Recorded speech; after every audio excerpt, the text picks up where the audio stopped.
Egunon danori eta ongi etorriak ohiko osoko bilkura honetara.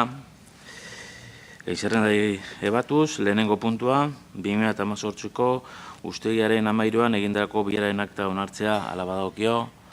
Zer esatekorik? Aho batez onartzen dugu orduan? Aho batez onartzen da.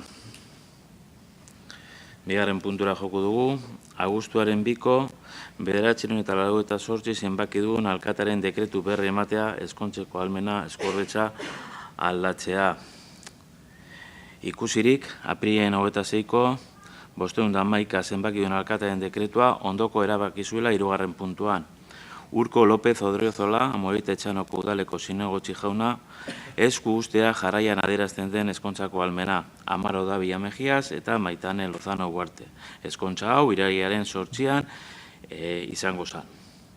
Ikusirik, Urko López Odriozola zinegotzi jaunak ezkontzoari ezin izango duela egin, eta Leire Huarte Arroita Jauregi zinegotziak Andreak ordezkatu duela orduan. Kontuan izanin, toki araubidearen oinarriak arautzen dituen 51. artikuluaren legea, eta 3. artikuluri, eta udal araudi organikoaren 76 artikuluari lotuta. Baita, kode zibilaren eta toki erakundeen antolaketa jarduera eta erregimen juridikoari buruzko arauaren 54 artikulak ematen dizkidaten eskudantzak,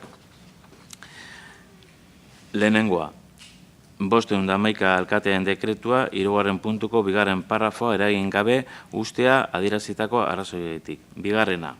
Leire Huarte Arroita Jauregi, Amorebieta Etxanoko udaleko zinegotzi Andrean esku ustea jarraian adierazten den ezkontzeko ahalmena.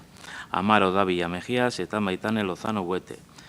Ezkontza hau irailaren 8an izan zen. 3. erabakia udalbatza oneri emotea, eta 4. Bizkaiko aldizkari ofizialean argitaratzea. 3. puntura joko dugu, uztailaren 27ko 940 zenbaki duen alkatearen dekretu berri ematea. Toki gobernu batzarrari emandako eskumenak bereganatu.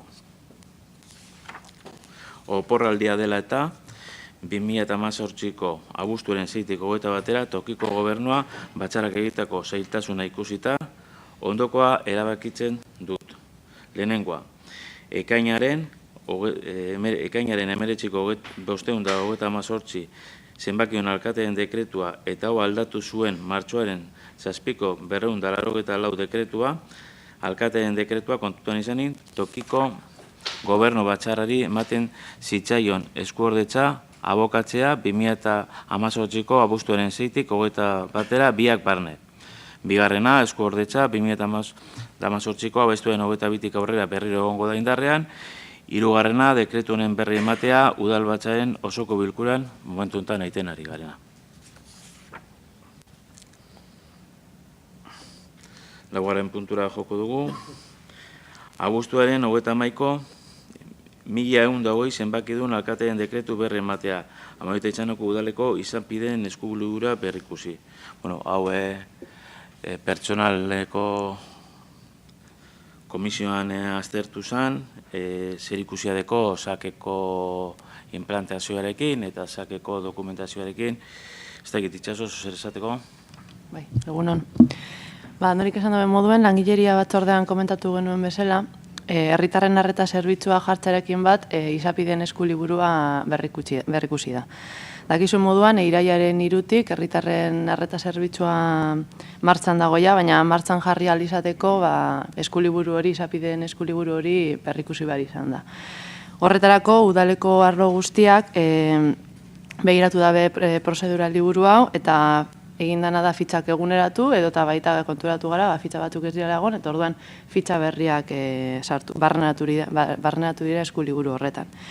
Alkatetza dekretu honen bidez, izapideen liburuaren bertsio berri hau onartzen da, eta ontzat emoten da zerbikat aplikazio horretan barrenatuta dagoen eskuliburu hori. Eta, beraz, dekretu honen bidez, berri ematea gauzani. Ja, azkenik bakarrik aprobetsatu, eskerrak emateko aukera deko denez, eskerrik asko proiektu hau martxan jartzea lagundu zuen guztioi, hori bai, arreta zerbitzua gauza bizi bat denez, eskertuko nizueke, edozein hobetzeko, zerbitzu hobetzeko edo baita eskuliburua hobetzeko edo zer gauza badukazue, edo ze gauza ongi etorria izango dela. Vale? Eskerrik asko. Bai, eskerrik asko Itxaso, 5. puntura joko dugu. Irailaren 12ko 1176 zenbakidun alkatearen dekretua berrestea estatutarako gaikuntza duen funtzionarioa hautatzea idazkaria UB pertsonaleko batzordean aztertu zen, hau bozkatu egin behar da, azepelen bat, Itxaso? Estaturako gaikuntza duen funtzionarioa proposatzea dauka helburu alkatetza dekretu honek, bertan udaletxeko idazkaria proposatzen da, Aizbea Tela Uriarte, eta ohiko bilkura honetan alkatetza dekretu hori berrestea dauka helburu. Langileria batzordean ja komentatu genuen, eta hau batez berretsi zen, eta orain osoko bilkurak egingo dau. Hautaketa honen inguruan gauza batzuk azaldu nahi dotaz.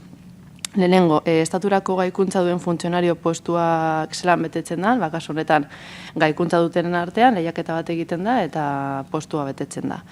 Erabile den lehiaketa bat izan da, lehiaketa prozedura izan da arrunta, ohikoa, eta mota honetako lehiaketetan, guk udalak ez dauka askorik esateko, merezimenduen gehiena, uste dute 1,18,5 ja esarrita dago Eusko Jaurlaritzatik, udala bakarrik 1,1,5 baloratu aldau, eta kasu honetan esperientzia baloratu da. Lanpostua betetzeko lehiaketa honetara pertsona bakarra aurkeztu da, kasu honetan Aizbea Atela, eta orduan udalak, alkatetza dekretu bidez, alkateak bai dauka ahalmena honetarako, hori bai osoko bilkurak berresteko, aurkeztu den pertsona bakarra proposatzen dugu idazkarilez. Naiz eta osoko bilkurak berretzi izendapen proposamen hau, izendapen hori Bizkaiko Foru Aldundiari dagokio ez udalari, baina guk proposatzen dugu izendapen hori. Eskerrik asko Itxaso, inoiz zer esatekorik, bai Urko? Beno, hemendik ikusten dugu ja prozedura hori bukatu dela edo bukatzear dagola. Bukatzear dagola, Foru Aldundiak esango duaren zai. Eta, ezinbesteko iruditzen zaigu alde batetik Jasoni Ibarrari eskerrak ematea, orain arte egindako lanagaitik.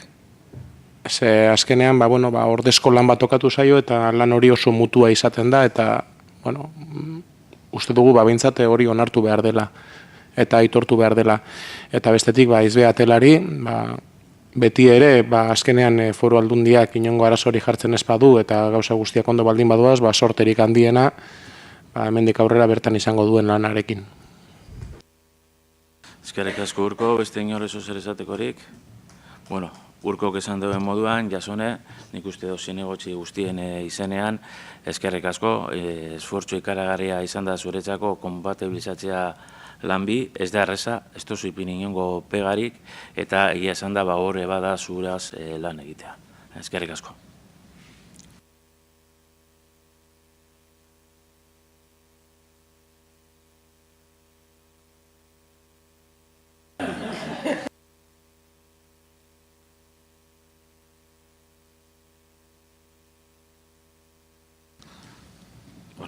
Seigarren puntura pasako gara, Haziendako dekretua dira, ondorengo alkatearen dekretu berri ematea, 811 alkatetza dekretu kreditu gehigarrien 3. zenbakion espedientea eta egonkortasun txostena, 819 alkatetza dekretuak kredituak gehitzeko 3. zenbakion espedientea, 910 alkatetza dekretuak kredituak gaitzeko 4. zenbakion espedientea eta 971 alkatetza dekretua kreditu gehigarrien 4. zenbakion espedientea eta egonkortasun txostena. Honek, ogasun batzordean aztertu ziren, Iker, zer esatekorik? Egunon, 811 11 zenbakidun alkatetza dekretuaz 3. aldaketa egiten da kreditu gehigarrilez, eta honen bidez beste egiten dana da kreditua sedatzen da San Antonio osoan irisgarritasuna hobetzeko estudioa egiteko, enplegu planerako zenbait lan egiteko dakizun lez hor dagozan behar ginentzako eta erropak eta beste serie batzuk edo erosteko, auzoetan bere argiteria hobetzeko, Larrako eskoletako eskilara hobetu eta atea motorizatzeko, ametxerako dirua sedatzeko eta azkenik ganeko piztinetako azkeneko zati bat ordaintzeko. 859 dekretua, kreditu, hau da, honen zedapena da, foru aldunditik dirua jaso egin dela, 107.214,37 euro, Bernagoititik Bela Txikitara doan bidea konponduteko. Jaso dan dirua izen da, aurre kontuan 180 eta egin dana da, esan Nikolez presupuesture bateratu eta horren barri emoten da. 910 antzeko dekretu bada, honetan bere diru laguntza jaso da aldunditik, kasu honetan 74.572,83 euro, kopurua aurrekontuen 80 da, eta kasu honetan tolsanera doan bidegorrie konponduteko izan da. Azkenik, 971 dekretuen bidez, hiru partida dira, baina nagusienak alde batetik zerbitzu orokorretan dakizuen lez egingo dan lanpostuen balorazioan asistentzi kontratetako dirua sedatzen da, eta bestetik argiteria arloan egingo diren lan batzuetarako dirua sedatzen dago eta 18.000 euro. Eskerrik asko Iker, urrungo puntura pasako gara. 7. puntua, 2018ko udal aurrekontu gastu eta sarreren egoeraren berri ematea, osoko bilkurari, eta 2018ko bigarren hiruhilabeteko altxortegiko mugimenduan eta egoeraren berri baita ere. Ordainketa epeen betearazpenari buruzko hiruhileko txostenarekin batera. Hau Ogasun batzordean aztertu zen, Iker, zozer esatekorik?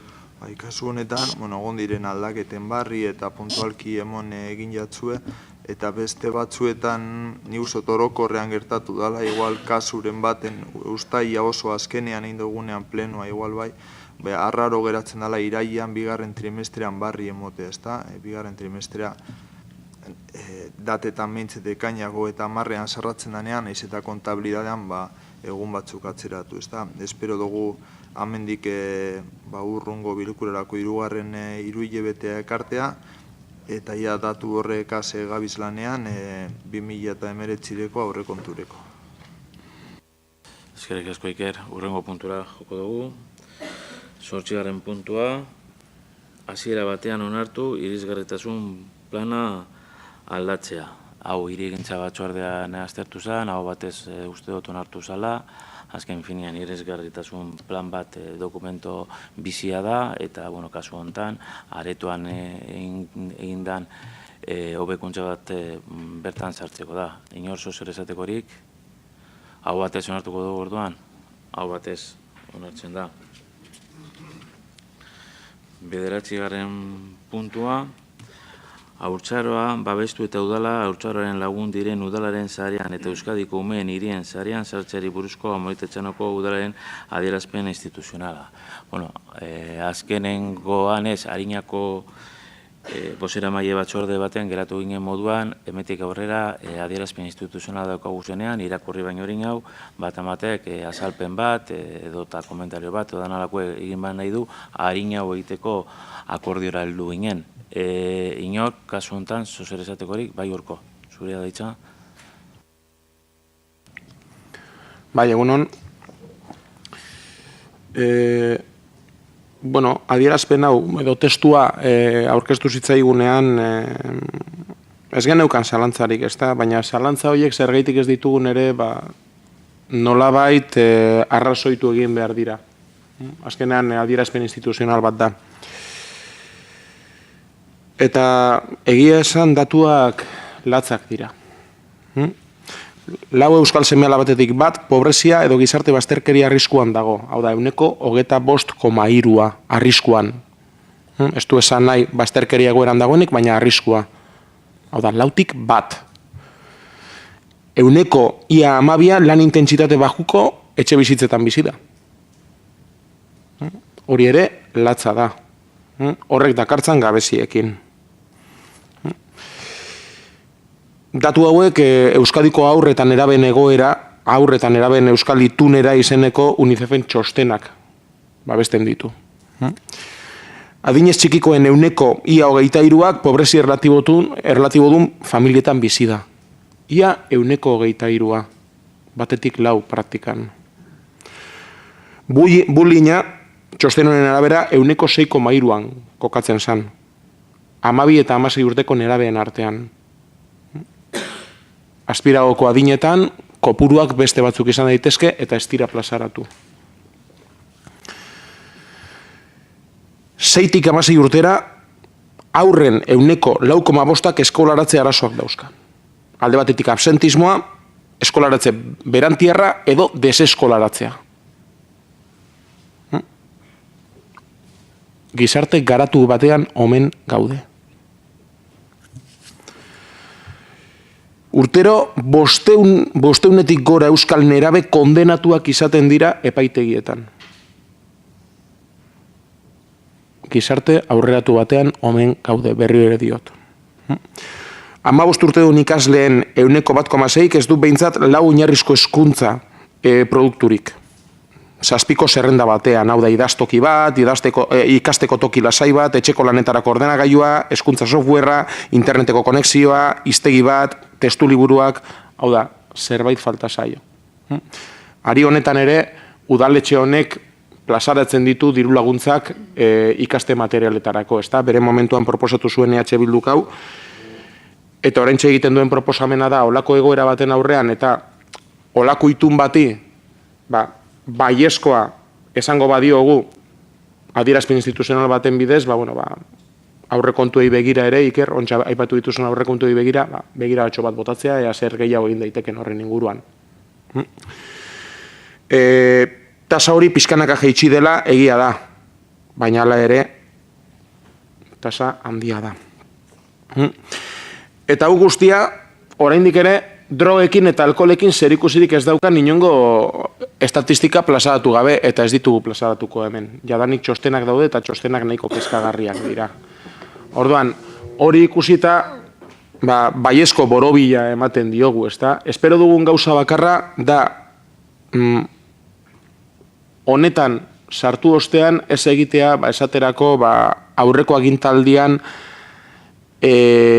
onartutako alkateen itunean gertatu zana. Hau da, alkateen ituna onartu zan ingurumen kontuetarako, baina oraindik ere ez ditugu eman beharreko urratsak. Eta agintaldi oso bat igaro da ordutik. Netoan hartzen baditugu urteak, agintaldi oso bat igaro da. Eta bintzat, izena ematen baldin badugu izan beharko daia bertan buru belarri egoteko. Eta, hau da, printzipioz EH Bilduk esaterako daukan guztia, hau da, arrazoitu egin dugu zergaiti sartu garen, eta, benetan gizarte, ez dakit aurreratu aia esan, ze azkenean gero eta zalantza gehiago dauzkate, ze puntura arte garen aurreratuak, baina gizarte aurreratua baldin bagara, jarre aurreratuak ere izan behar ditugu. Eskerrik asko. Eskerrik asko, Urko. Alicia itxa eskatu duzu. Egun on guztiori. En primer lugar, me gustaría agradecer a todos los grupos políticos su apoyo a esta declaración institucional impulsada desde el Partido Socialista de Euskadi. Todos y todas estamos comprometidos con los derechos de la infancia y la adolescencia. Estamos obligados a adquirir el compromiso de trabajar para conseguir un mundo mejor para ellos y ellas. Es nuestra responsabilidad y en este momento lo estamos haciendo poniendo nuestro grano de arena aprobando esta declaración. Tenemos que poner a la infancia en la agenda política local, escucharlos, respetarlos, darles voz. Debemos garantizarles una ciudad amiga para ellos y para ellas. Los derechos de los niños, niñas y adolescentes tienen que ser una realidad y es nuestra obligación velar para que se cumplan, conocerlos y difundirlos. Eskerrik asko. Eskerrik asko, Alicia. Beste donorrek zuzer esateko? Orduan, Alicia, zelan zeuke proposatu zenduen, irakorri mesedez. Vale, eskerrik asko. Declaración institucional en relación a la protección de la infancia y la incorporación de este ayuntamiento en las redes de ciudades amigas de la infancia y en la red de ciudades de los niños y niñas de Euskadi. La protección de la infancia es uno de los grandes retos de nuestra sociedad. Los niños y las niñas no son ciudadanos y ciudadanas en potencia, sino que lo son de hecho. y, por tanto, debemos situarlos en un nuevo escenario en cuanto a su condición de ciudadanos y ciudadanas plenas, con necesidades y expectativas propias que las instituciones deben saber recoger en su acción política. Para el Ayuntamiento de Amorebieta Echano es necesario un nuevo protagonismo de las políticas a favor de la infancia. Las políticas dirigidas a la población infantil y a los hogares con niños deben valorarse no solo porque promueven la justicia social y la equidad, sino porque promueven la capitalización de los recursos humanos de un país y, en última instancia, impulsan el crecimiento económico. El pasado 19 de junio, el Consejo del Gobierno vasco aprobó el cuarto Plan Interinstitucional de Apoyo a las Familias de la Comunidad Autónoma de Euskadi para el periodo 2018-2022, en el que también hemos participado los ayuntamientos a través de EUDEL como instituciones implicadas en las políticas globales de familia e infancia. Este plan recoge una reflexión, la necesidad de impulsar el desarrollo de planes y mesas locales de infancia y adolescencia, al objeto de crear órganos permanentes de coordinación de los agentes públicos y privados que intervienen en el ámbito de la infancia y la adolescencia a nivel local.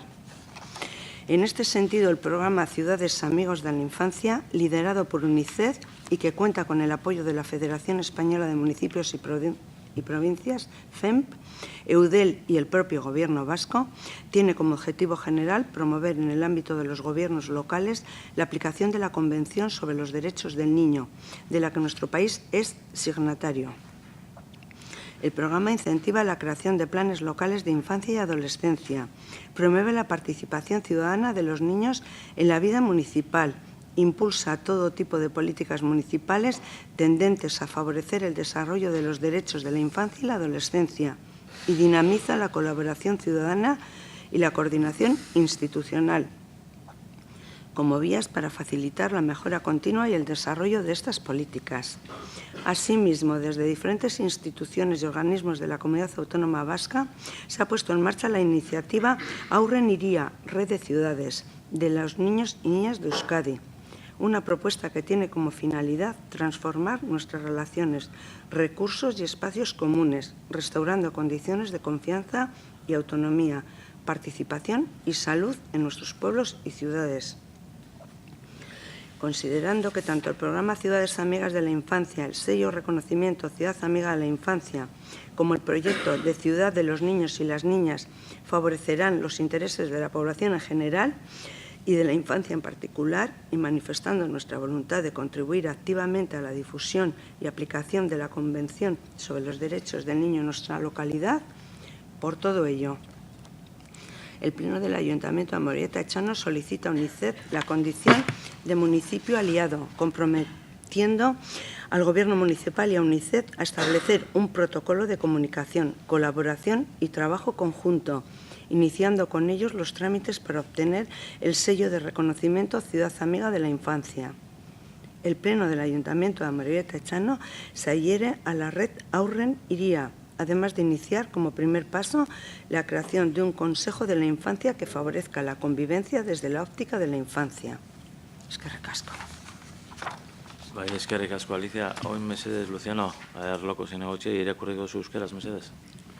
Bai, egunon, haurtzaroa babestu eta udala haurtzaroaren lagun diren udalen sarean eta Euskadiko umeen hirien sarea sartzeari buruzko erakunde adierazpena. Haurtzaroa babestea da gure gizarteak duen erronka handienetariko bat. Umeak ez dira urte batzuk barru herritarrak izango direnak, espadea danik herritarrak dira eta beraz, agertoki berri batean kokatu behar ditugu beraien herritar izaerari osoari erreparatuz. Behar izan eta itxaropen propioak dituzte, eta erakundek horiek aintzak hartzen jakin behar dute beraien ekintza politikorako. Amorebieta Etxanoko udalarentzat, beharrezkoa da haurtzaroaren aldeko politikei protagonismo berri bat ematea. Umei eta umeak dituzten familiei zuzendutako politikak baloratu egin behar dira. Ez bakarrik justizia soziala eta ekitatea bultzatzen dituztelako, espada realde batean giza baliabideak kapitalizatzea sustatzen dutelako eta azken batean hazkunde ekonomikoa sustatzen dutelako. Aurtengo ekainaren 19an Eusko Jaurlaritzaren Kontseiluak 2022 urteetan Euskadiko Autonomia Erkidegoko familiei laguntzeko erakunde arteko laugarren plana onartu zuen. Plan honetan, Udalok ere parte hartu dugu udalen bidez. Familia eta haurtzaroaren politika globaletan implikatu gaude erakunde bezala. Plan honek gogoeta bat jasotzen du.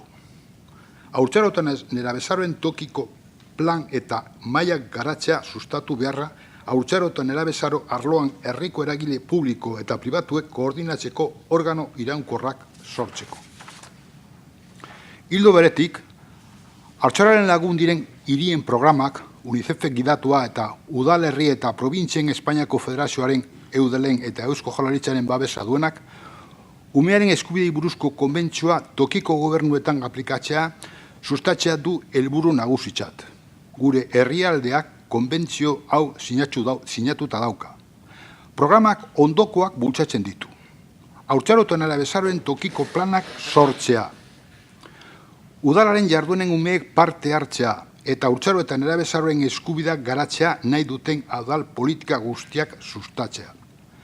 Herritarren lankidetza eta erakunde urteko koordinazioa dinamizatzen du, etengabeko hobekuntza eta politika hauek garatzea lortzeko bide bezala. Era berean, Euskal Autonomia Erkidegoko erakunde desberdinek aurren hiria ekimena martxan jarri dute. Euskadiko umeen hirien sarea. Proposamen honen helburua gure harremanak, bitartekoak eta espazio komunak aldatzea da. Konfiantza eta autonomiazko eta parte hartzea eta osasun baldintzak berriro esarriz gure herri eta hirietan. Kontuan izanek haurtzaroaren lagun diren hirien programak, haurtzaroaren lagun den hiri aitorpena jasotzeko sigiloak zein umeen hiri proiektuak herritar ororen interesei mesede egingo diela eta bereziki umei eta gure herrian umearen eskubidei buruzko konbentzioa zabaldu eta aplikatzeko aktiboki lan egiteko gure borondatea agertuz guzti honegatik bat. Amorebieta Etxanok udalak UNICEFi eskatzen dio udalerri aliatu izaera onartzea. Udal gobernuak eta UNICEFek komunikazio protokolo bat ezarri beharko dutelarik elkarrekin lanean aritzeko. Horrela, haurtzaroaren lagun den hiri bezala aitortua izateko izapidei hasiera emango zaie. 2. Amorebieta Etxanok udalak bat egiten du aurren hiria sarearekin. Gainera, lehen urrats bezala, haurtzaroaren kontseilua sortuko da, haurtzaroaren ikuspuntutik elkar bizitza bultzatzeko. Eskerrik asko. Eskerrik asko. 10. puntura joko dugu. 10. puntua Euskaraldia, Amorebieta Etxanok udalaren adierazpen instituzionala. Inok, izoz erratekorik, bai alba? Egunon. Gure taldeak ekimen honekin bat egiten du, nola ez? Oso garrantzitsua iruditzen jaku oraingo honetan erakunde eta elkarte guztiek bat egiten dutela Euskal Herri osoan eta ez bakarrik gure erkidegoan.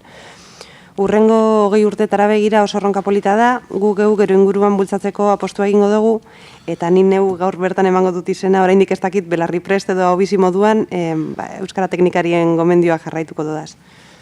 Esan dugun moduan, hiri ekimenak Zornotzardanak aurtengo eta datorren urteetako euskaraldietan parte hartzera animatzen dugu. Eskerrik asko, Alba, beste inorek zuzer esatekorik?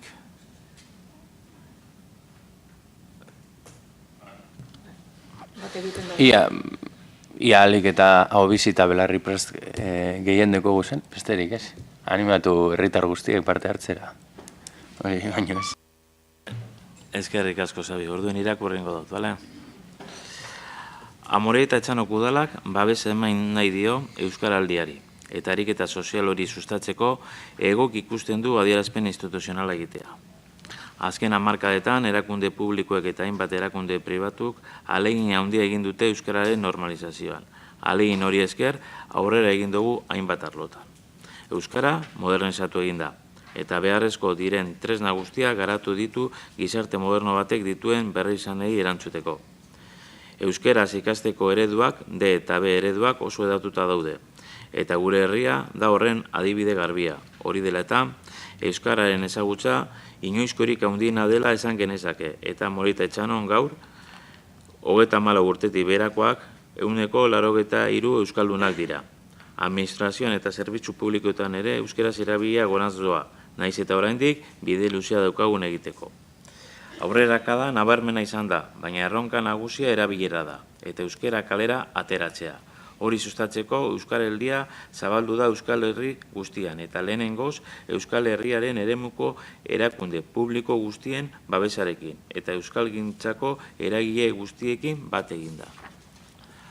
Horiek horrela, Amorita Etxanoko udalak bat egin nahi du ekimen honekin, eta alegina egingo du Euskaraldia sustatzeko. Halaber, Amorita Etxanoko herritarrei euskaraz ulertzeko gaitasuna baldin badute, dei egiten die Euskaraldian parte hartu dezaten, eta azaroaren 23 abenduaren 3 aho bizi edo belarri prest izateko konpromisoa hartu dezaten. Gero, udalbatza bukatzen dugunean, argazki bat atarako dugu, ezagutzat Rafari igoteko, Irune, Rafa eta Gudanok Euskaraldiko kartelagaz. Zenbat eta belarri prest gehiago deukagu zen, segure Euskara teknikariak belarri presta gure deuz, eta hori da bultzatu behar duguna. Bueno, azkenengo puntura joko dugu, eskariak eta galderak, eskaririk, Izaskun.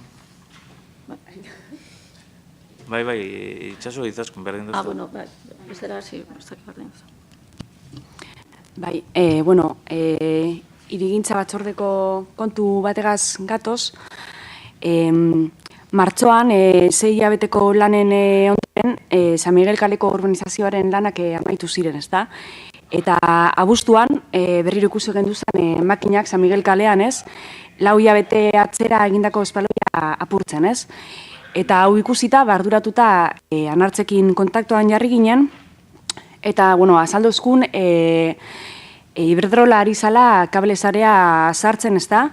Berez, urbanizazio lanak zuen bitartean egin beharreko lan bat zala hau, baina, bueno, Iberdrolak uko egin ziola momentu horretan bere zarea berrizteari, eta aberia bat zalata, 4 hilabete ostean, espaloia pikatu behar zutela, ez da?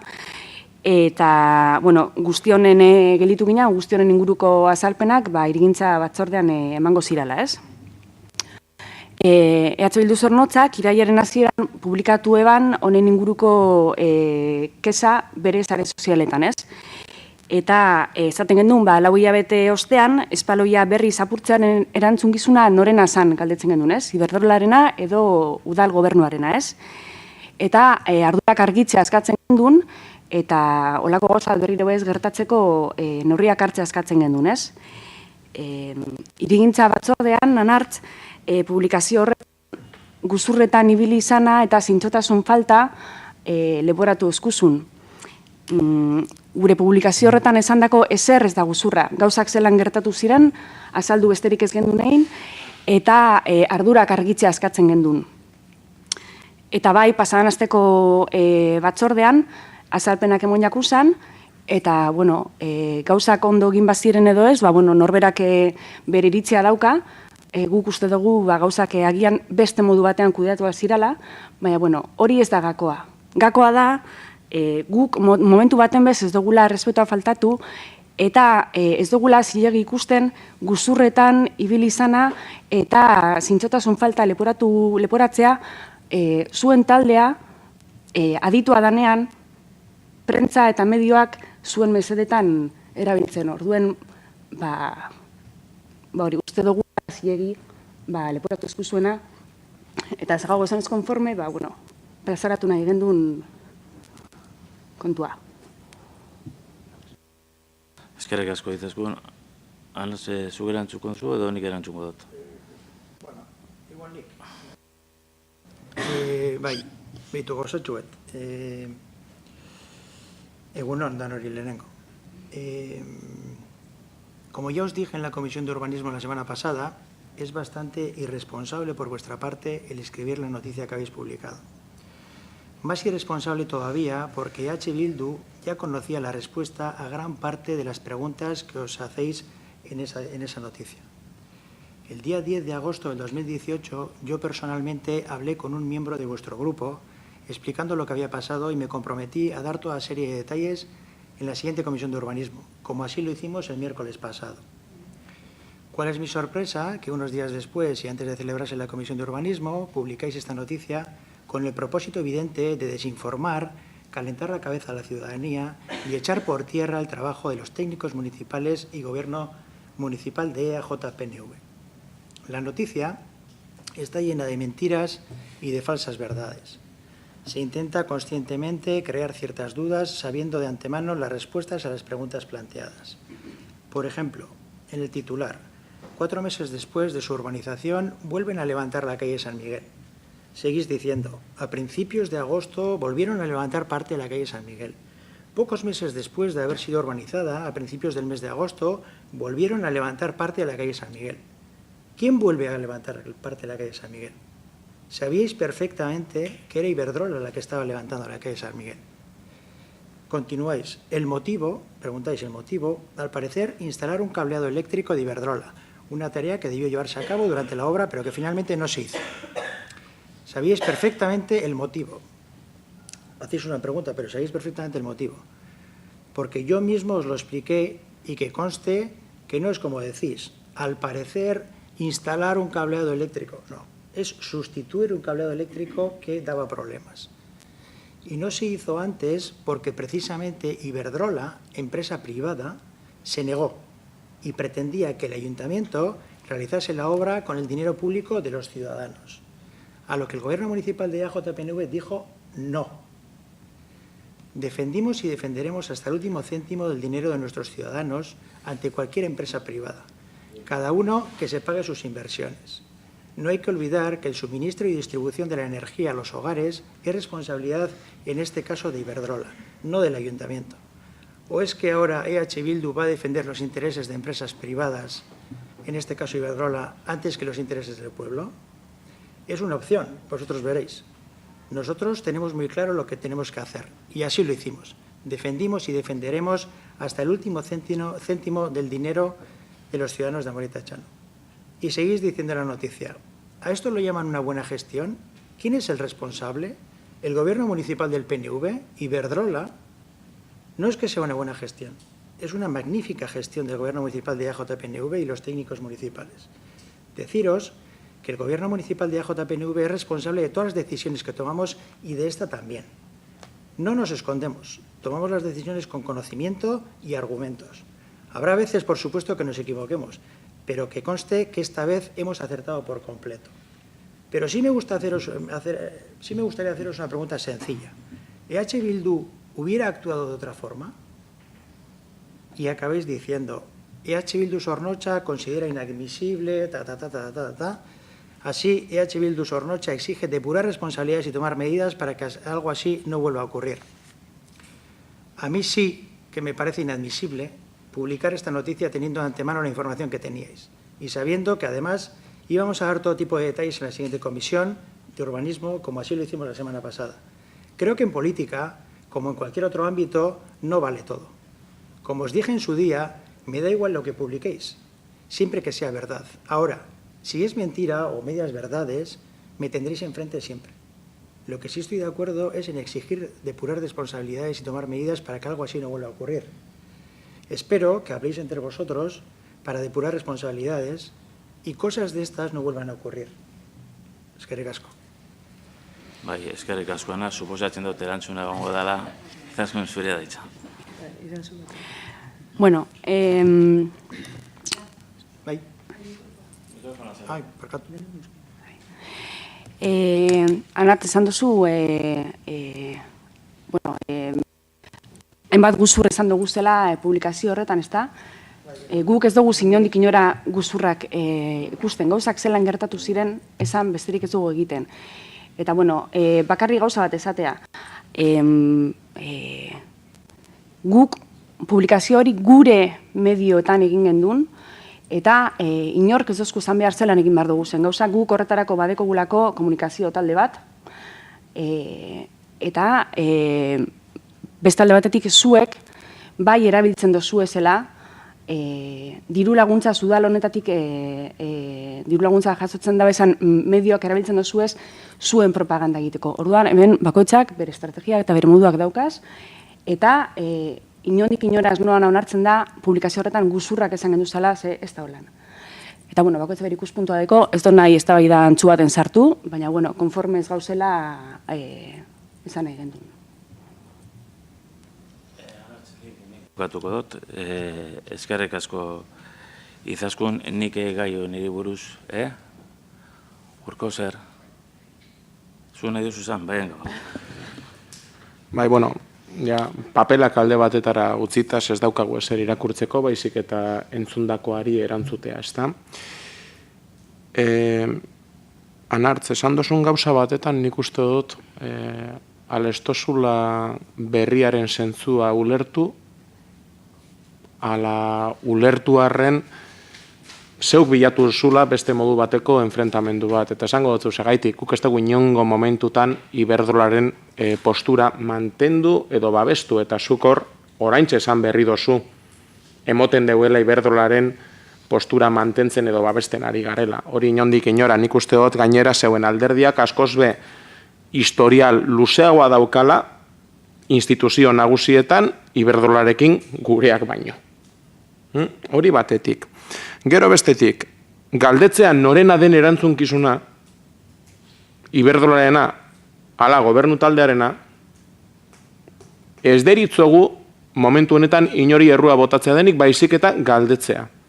Ze, dirutza bat gastatu ostean, kale batean, ez da errezibozkoa, eta hori danok ulertu geinke, barrio be, lurre, zabaltzea kableatu baterako. Hau da, hemendik eta 3 urtera gertatuko balitz ez dozu, bueno, hilabeteak, ondino, esaten da moduan lurre fresko dauenean. Kuk zentzu horretan galdetu besterik eta kuestionamendu bat jartzen gendun. Bestela, hau da, errudun konkreturen bat izango bagenu esango genuke, Iberdrola es responsable, el ayuntamiento es responsable, hori esango gendun. Galdetzen duguna da, norena dan erantzunkizuna. Eta barrio be irakurri zenke beharria. Hau da, polemika bilatzea edo politika todo bale, guk ez dugu todo bale hori erabili. Guk egin dugun izan da, galdetu. Eta hor, inongo momentutan ez dugu uste, esaten dugunik, el responsable es el equipo de gobierno. Baizik eta, ¿quién es el responsable? Iberdrola o el equipo de gobierno. ¿Sobre quién recae la responsabilidad de esto? Eta ez dugu besterik esaten. Gero bestetik, zeuek esaten dozuen moduan, ez da, bueno, azkenean, zuek zerbait jartzen dozuenean, eta guk hemen udalbatzan kritikatu izan dugunean, beti esan dozue, zeuen komunikazio taldearekin hitz egin barko genukela, ez da, zeuek ere gure komunikazio taldearekin hitz egin dezakezuen nahi beste, oso majoak dira. Bueno, nik bukatzeko gai honegaz, argi geratu da, bakoitzan jarrera nik ez dut uste erantzun gizau eman behar den horre kontuan, gauzatxo bat esan gura dute. Bentzen ni alkatena zenez, etxako enpresa pribatueri obrarik egingo. Eta Iberdrola kasu honetan guri zindeu, Zornotzaren diru guztiaz bere obraitea. Eta nik neuk esan eban ezetz.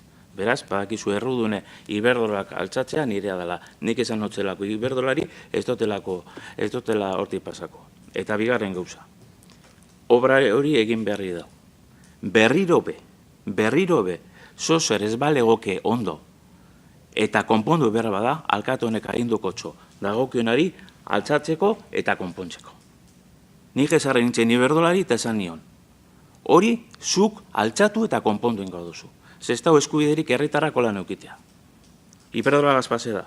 Beste dozein gazpasetan baiazte, berdin esango txat. Eta kale hori, zabaldu behar bada, datorren astean, zabaldu ingo da. Eta itxiko da, itxi behar da moduan. Eta Zornotzari, ogarleko bat kostu barik. Beste barik.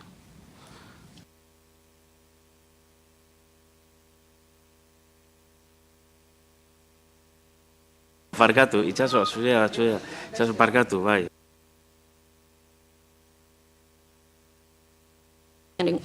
Parkatu. Zorrontzako jaien inguruan.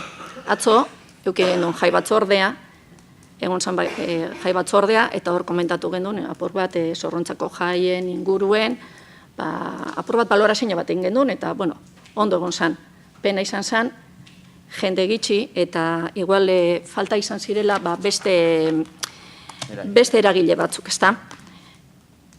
Eta, bueno, zelan datorren urtie izango dan aportxu bete korapilotxue eta ja, ez dakit, Gabonetik aurrera eta Gabonak bertan dauzenez eta datorren urtien egongo garen izdanak apurbet kanpainan sartute eta bai dauenez gauzatxo bat hor jaien inguruen dara Zorrontzako jaien data apur bat hor dauenez bueltan, guk eskatzen duguna da alik eta harinen gai honi hartzea.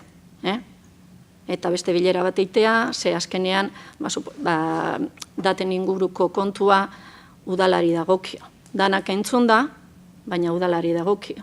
Orduan, alik eta harinen heltzen badiogu gai honi, errezago ibiliko gara beste guztia antolatzeko. Halan da guzti, badakit, badauela eskue lusatute eta dauela jarrera ona horren inguruen. Baina hemen plazaratu nahi izan dugu eskaera hori. Bale? Eskerik asko itxaso, aintzat hartzen dugu zure eskaera. Besterik? Oin argazkia atara beharko dugu, Arpeia aldatu beharko dugu, apurtxuet eta venga, argazkia.